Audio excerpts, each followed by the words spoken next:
কেমন আছেন? ঈদ মোবারক। আমাকে ঈদ মোবারক দিতে হচ্ছে। সম্মানিত ভাইরা, এখন তো আকাশের অবস্থা ভালো না, তারপরে মাইকেরও সাউন্ড নাই, আর গলা দিয়ে আমার গলা দিয়ে কথা পৌঁছাতে পারবো না।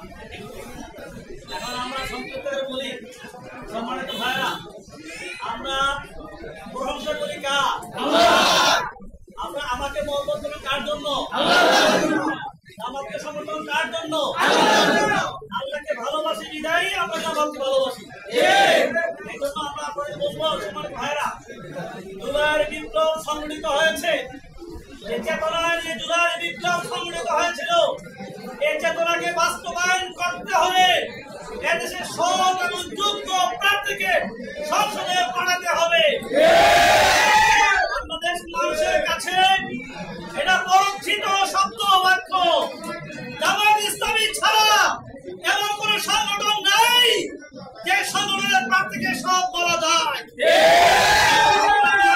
কেবল 6 সালে এসব তার পরীক্ষা আমরা দিয়েছিলাম।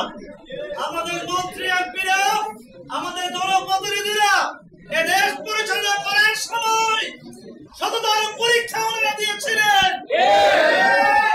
সারা বাংলাদেশে আওয়াজ উঠেছে, সারা বাংলাদেশে স্লোগান উঠেছে, টেকসই বাংলাদেশ চাও, নিরাপদ বাংলাদেশ চাও, ভারতের আধিপত্যমুক্ত বাংলাদেশ চাও, এদেশের স্বাধীনতা সার্বভৌমতা বাংলাদেশ চাও, দুর্নীতিমুক্ত বাংলাদেশ চাও। জামাত ইসলামী কোনো বিকল্প নাই। বাংলাদেশের আমাদের পদক্ষেপে যদি ৮২টা মিস করে, তার বলবো ৮২টা মারা ট্রেন মিস করেছে। আগামী নির্বাচনে আশুগঞ্জ শহরের বাইরে থেকে বলছি, আমরা বাংলাদেশের চলন্ত ট্রেনে আমরা মিস করতে চাই না।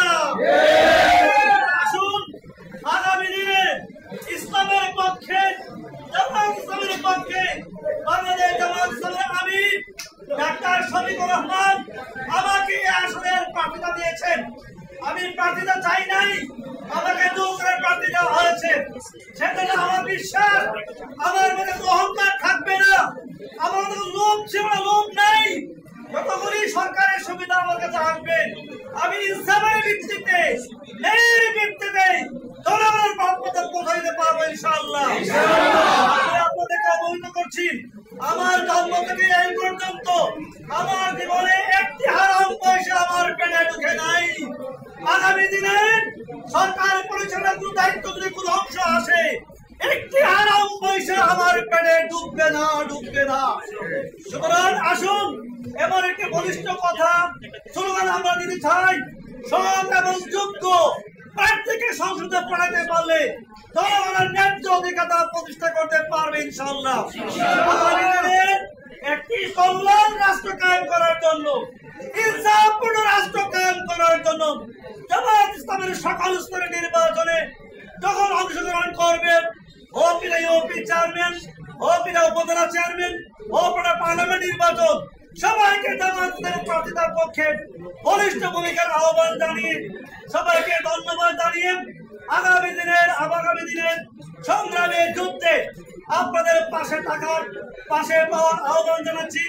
আর যুবকরা হচ্ছে সমাজের জীবনের সবচেয়ে শ্রেষ্ঠ সম্পদ। আমি ৮২টা যুবকদেরকে অনুরোধ করবো, আহ্বান জানাবো, আসো তোমরাই পারবা বাংলাদেশের ন্যায্য অধিকার ফিরে আনতে। আন্দোলনের মাধ্যমে একটি অন্যায়কে খতম করেছিল, আর একটা ন্যায় প্রতিষ্ঠা করে আন্দোলন থামাইতে হবে। আসো আগামী দিনের যুদ্ধে সংগ্রামে জিহাদে ইসলামের পক্ষে বলিষ্ঠ ভূমিকার আহ্বান জানিয়ে আমি বক্তব্য শেষ করছি। আসসালামু আলাইকুম।